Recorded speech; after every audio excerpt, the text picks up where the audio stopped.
is Akarna. My name is Anzu. My name is Ayame. My name is Ali. Let's start our lesson today. Enjoy!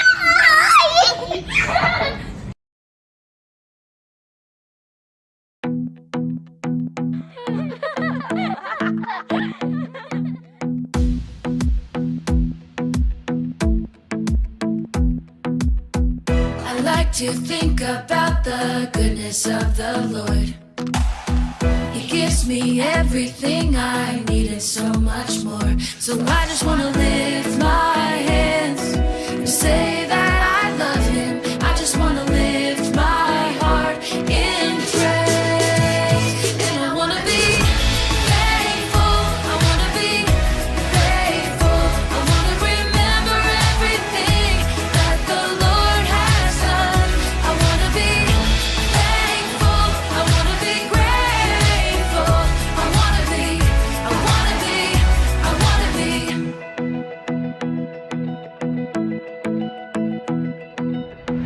I like to think about the goodness of the Lord. He gives me everything I need and so much more. So I just want to lift my hands and say that I love Him. I just want to lift my heart in praise. And I want to be thankful. I want to be grateful. I want to remember everything that the Lord has done. I want to be thankful. I want to be grateful. I want to be, I want to be, I want to be thankful. I want to be grateful. I want to remember everything that the Lord has done. I want to be thankful. I want to be grateful. I want to be, I want to be, I want to be, I want to be, I want to be, I want to be, I want to be.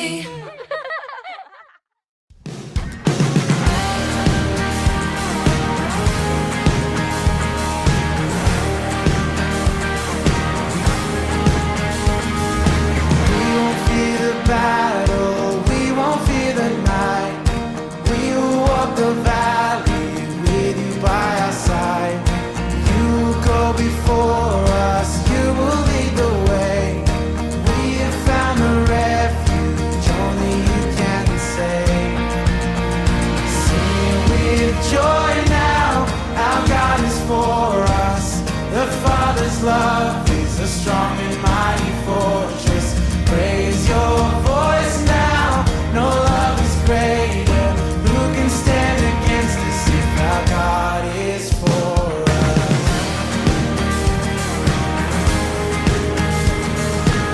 Even when I stumble, even when I fall, even when I turn back, still your love is sure. You will not abandon, you will not forsake. You will cheer me on with never-ending grace. Sing with joy now, our God is for us. The Father's love is a strong and mighty fortress. Raise your voice now, no love is greater. Who can stand against us if our God is for us?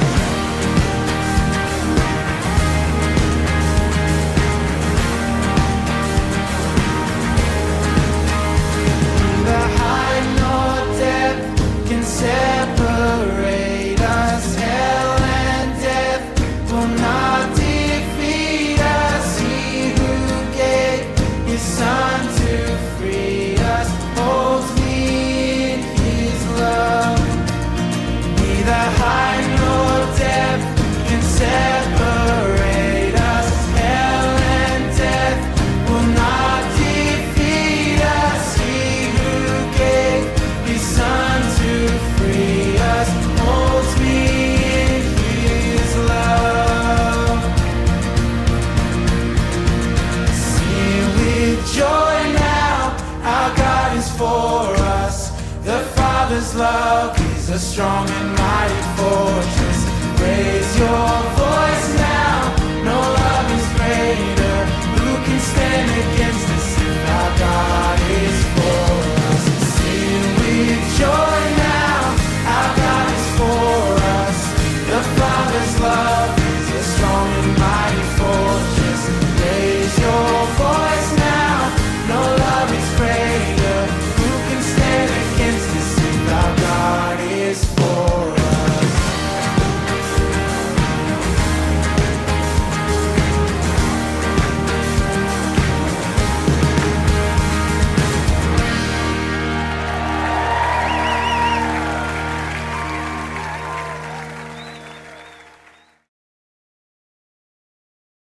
Hello, crayons! Narinig mo na ba yung verse na I can do all things through Christ who gives me strength? Ngayong araw na to, mapag-uusapan natin ang mga pinagdaanan ni Paul. Diba? Ang dami niyang pinagdaanan so far. And yet, he is able to do it kahit na sobrang hirap na mga pinagdadaanan niya. Pero sabi niya sa Philippians 4:13, well-fed or hungry, ibig sabihin, sobra-sobra yung nakakain niya o gutom siya, ang ganda ng sitwasyon niya o pangit, kaya niyang gawin lahat because of Jesus Christ who gives him the strength that he needs. Bago natin ituloy yung kwento natin ngayon, let's pray.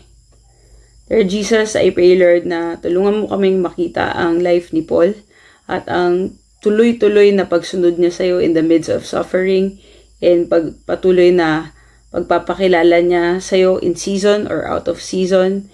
Hindi niya sinasabing naintindihan naman ni Lord yung sitwasyon ko, pero focus siya sa goal, Lord, na maipakilala ka to as many people as possible that they may know you and your glory. And I pray, Lord, na tulungan mo kami maging kagaya niya, na magkaroon ng lakas na nanggagaling sa iyo, na mapagdaanan lahat para mapakilala ka lang sa iba. Sa pangalan ni Jesus, Amen. So, last week, naalala natin na humarap si Paul kay Governor Felix, tapos pinatagal ng pinatagal, humarap naman siya kay Governor Festus, tapos dumating si King Agrippa, at lahat sa kanilang tatlo ay pinakilala niya si Lord Jesus, at umapila siya kay Caesar. Sabi nga nila, pwede ka na sana mapalaya, pero umapila ka si Caesar, sige, punta ka kay Caesar. At ngayon, dumating na yung panahon para si Paul ay humarap na sa korte sa Roma. Siya, kasama ng mga ibang preso, ay nailagay kay Roman officer na pinapangalan ng Julius. He is a captain of the imperial regiment ni Caesar. Susunod na araw ay sila ay umalis na sa dagat, sa barko, at pumunta sila sa Sidon. At habang nandun sila sa Sidon, hinayaan ni Julius si Paul na pumunta sa mga kaibigan niya doon sa Sidon, na yung mga kaibigan naman niya ay binigay yung mga pangangailangan niya. Tapos nun, sumakay uli sila sa lumarga sa dagat at nagkaroon ng matatinding hangin. At sobrang nahirapan sila na manatili dun sa dadaanan nila. At nung dumaan sila sa Cyprus, dumaan sila dun sa gilid ng Cilicia at Pamphylia, at dito sila natigil sa Myra. Tapos yung commanding officer, may nakita siyang isang Egyptian na barko na papunta ng Italy, at nilagay nila si Paul at yung mga ibang preso doon. Tapos pagkatapos ng ilang araw na mabagal at hirap na hirap silang mamarko, ay nakarating din sila sa Cnidus. Kaso nga lang, ang lakas-lakas ng hangin, kaya pumunta na lang sila pababa sa south at nakarating sila sa Fair Havens. Delikadong-delikado yung panahon sa pagbabiyahe sa barko, 'di ba? Naalala niyo may mga panahon nakaraan, sabi nila, wag muna kayong magbabiyahe, yung mga nagbabangka, nagbabarko. So, sabi ni Paul sa mga officer, hindi siya expert sa dagat, pero sinabi niya, naniniwala ako, delikado, yun yung discernment na binibigay sa kanya ni Lord. Pagka tinuloy natin to, masisira yung barko natin, mawawala yung mga gamit natin, at pati yung mga buhay natin, mga nganib. Pero, sabi nung kapitan, tuloy tayo. Kaya sila ay tumuloy. Kung nakikita niya dito, 'di ba dito medyo malapit sa land. So hindi sila nasa gitna ng dagat. Pero itong Fair Havens na to, medyo nasa gitna na siya ng dagat. So gusto ng mga tao na hindi sila dito banda lumarga, pero dito lang, malapit lang sa lupa, sa Phoenix. At gusto nila, dun sa Phoenix, dun sila mag-spend ng winter nila kasi malamig ang panahon. No? So, binaba nila yung mga anchor nila. Papakita ko sa inyo mamaya yung anchor kung hindi ninyo alam. Yung anchor nila, tapos nag-sail sila dun sa Crete. Kaso nga lang, biglang nagbago yung panahon. At nagkaroon ng northeaster na hangin. Ang lakas-lakas dun sa island. So, malapit na sila dun sa island, pero napunta sila sa dagat, na palayo sila. So, hindi malabanan ng dagat yung hangin para harapin. So, sumuko na sila, tapos pinasabay na lang nila yung barko nila dun sa hangin. Tinali nila ng lubid yung barko para mas maging matibay. Tapos binaba nila yung anchor para bumagal yung takbo ng barko. Tas sobrang lakas pa rin ang hangin, kulang pa rin. So binawasan nila para hindi masyado mabigat yung barko. Tinapon na nila yung mga iba nilang gamit, kagaya ng sinabi ni Paul. Tapos yan medyo parang ganito ang anchor, di ba? Pero meron pang mas anchor. Sumunod na araw, pati yung mga gear, yung mga kailangan nila sa barko para patakbuhin, kailangan na nilang itapon para maligtas. Tas ang tagal-tagal, ilang araw, wala silang nakikitang araw, walang moon, walang stars, hanggang sa wala na silang pag-asa. Wala nang nakakakain ng ilang araw. Kasi stress na stress sila, busy sila para lang mabuhay. So, tinawag ni Paul yung mga tao. At sabi nila, sinabi ko sa inyo, dapat nakinig kayo sa akin, hindi na tayo umalis ng Crete. Pero, lakasan nyo yung loob nyo. Walang mamamatay sa atin kahit na masisira itong barko na sinasakyan natin. Kasi kagabi, merong isang anghel na tumayo sa tabi ko at sinabi niya sa akin, huwag kang matakot, Paul. Dahil tatayo ka sa harap ni Caesar. Dahil sa kabutihan ng Diyos, pinayagan niya na lahat ng kasama mo ay magiging ligtas. Kaya lakasan mo ang loob nyo. Dahil tayo ay masisiraan ng barko sa isang isla. Noong ika-4 na pong gabi ng bagyo, ng hating gabi, naramdaman ng mga mamamangka na malapit na ang lupa. So, nagbaba sila ng linya na may bigat para tignan nila kung gaano nakalalim, at nalaman nila na 120 feet deep ang lalim ng dagat. So, after nyan, nagsukat uli-uli sila at nakita nila 90 feet na lang. So, nabawasan ng 30 feet. So, nagiging mas mababaw. Natakot sila na baka masadsad sila sa shore tas masira yung barko. So, binaba nila yung mga 4 na anchor. Ayan na yung anchor. Ganito ang itsura. Diba? Nagbaba sila nung una para mapabagal. Kakapit kasi yan dun sa lupa sa ilalim. So, binaba na nila yung 4 na anchor para siguradong hindi sila masadsad dun sa lupa. At nanalangin sila na magkaroon na sana ng liwanag. Plinano ng mga mamangka na iwanan na yung barko. At binababa nila yung lifeboat. Tatakasan nila, iiwanan nila yung mga iba. Pero sinabi ni Paul dun sa mga commanding officer at soldier na lahat kayo mamamatay kung hindi mananatili yung mga mamamangka sa atin. So, pinutol ng mga sundalo yung mga tali dun sa lifeboats at pinalayo na nila para maligtas silang lahat.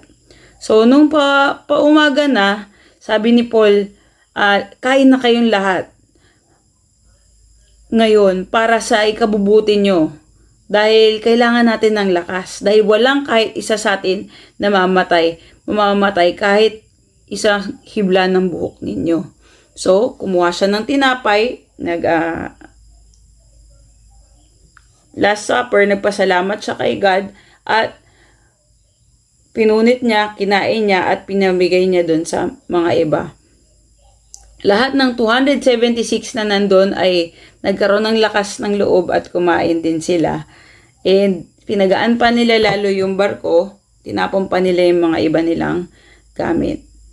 Ayan, so all this time, ang nagkakarga sa kanila ay hangin kasi sumuko na sila at hinayaan na nila yung hangin ang magbuhat sa kanila at nandito na sila napunta ngayon sa Malta. Hindi nila alam yung lugar na yon nung kinaumagahan. Pero nung nakita nila yon, sabi nila, oh, may lupa na. Kaya nating isadsad sa isla yung barko. So, pinutol nila yung mga anchor at pinababa nila yung rudders. Tinaas nila yung sails na kaya silang hilain ng hangin at pumunta sila papunta sa shore. Kaso nga lang, tumama sila sa isang mabatong lugar at nag-run aground nga sila pero masyadong mabilis. So naputol, nasira yung barko, yung lakas ng dagat, nahati na sa gitna yung barko. So, kinabahan yung mga sundalo, papatayin na nila lahat ng preso kasi baka dumangoy sila dun sa shore tapos tumakas. Pero, yung commanding officer gusto niyang iligtas si Paul kaya pinigilan niya yung mga sundalo. So, sinabi ni Paul na lahat ng kayang lumangoy ay tumalon na at pumunta na dun sa lupa at lumangoy doon. At ang iba ay kailangan humawak ng mga parte ng barko para dun sila mag-float papunta sa shore. At kagaya ng sinabi ng anghel, lahat ay naligtas at nakarating dun sa shore. So, yun ay Acts 27. Ito ay Acts 28 verses 1 to 16. Yan. So, nandun na sila sa Malta. Pagdating nila doon, ang bait ng mga tao. Winelcome sila, binigyan sila ng apoy kasi galing sila sa winter, malamig na panahon. Tapos, syempre, nandun sila sa dagat, malamig din, basa sila. Tapos, nung naglalagay ng stick si Paul dun sa apoy, biglang nagkaroon ng poisonous snake na, ano nangyari? Kinagat siya na lumabas dun sa mga stick dahil dun sa init. Tapos, nung nakita nila ng mga tao, sabi nila, mamamatay tao to. Sigurado, nakatakas man siya sa dagat, pero yung God of Justice daw, si Justus, ay hindi siya hahayaang mabuhay. Pero anong ginawa ni Paul?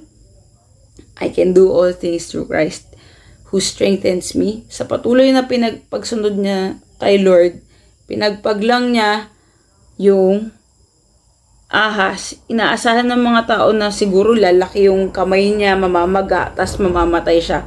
Pero walang nangyari. At nung nangyari yun, akala naman tao, naku, Diyos yata to. No? Nung una, mamamatay tao. Nung nakita nilang walang nangyari kay Paul, sabi nila, Diyos yata to. Tapos, si Publius, yung chief official ng island, ay tinanggap sila. Binigyan sila ng titirahan ng 3 araw. Pero, yung tatay niya, eto si Publius, ito yung tatay niya, ay may sakit, may lagnat at dysentery, at pinag-pray siya ni Paul, hinawakan niya yung ulo, at siya ay gumaling. So, pagkatapos nun, marami ding ibang may sakit ay dinala kay Paul at gumaling din sila.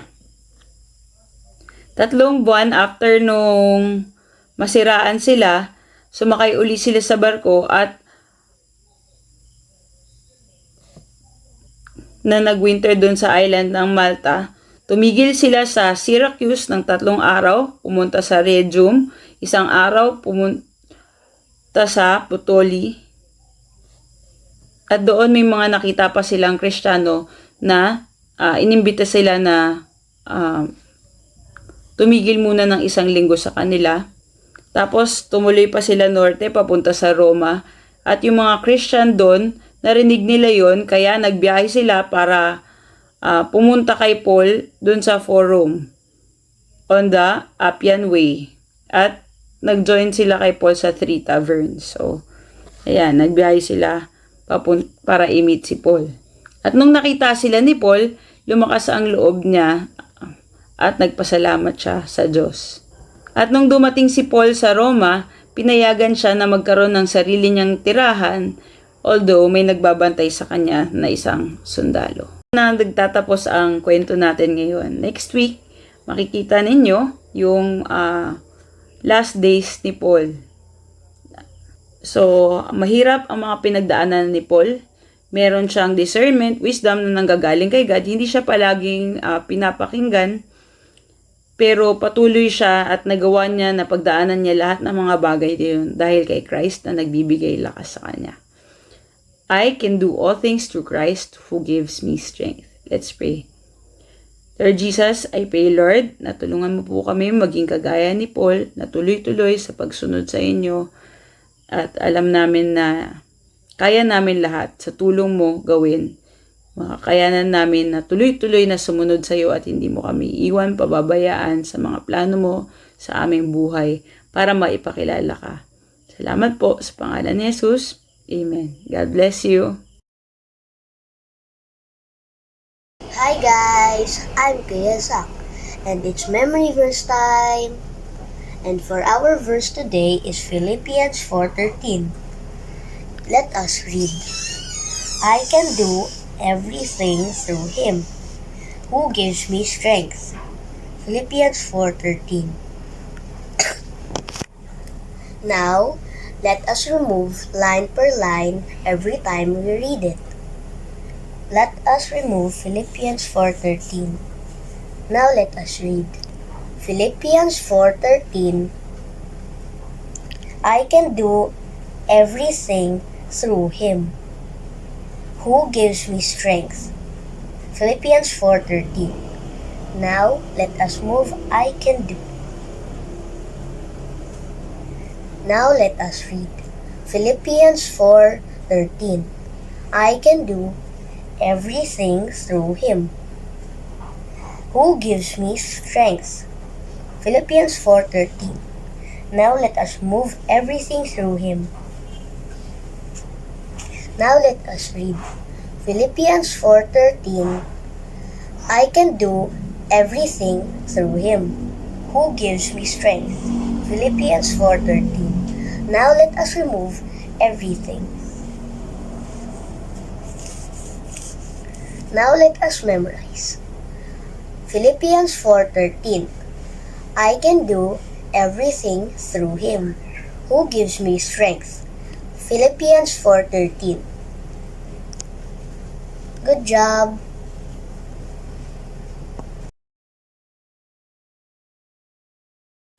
Hello kids! It's time for our crafts! I'm Ate Diana and ang gagawin natin today is magko-color. So, from our story, Paul survives a shipwreck. So, ready mo na yung pattern mo and yung coloring materials mo. And let's get started! He gives me everything I need and so much more. So I just wanna lift my hands and say that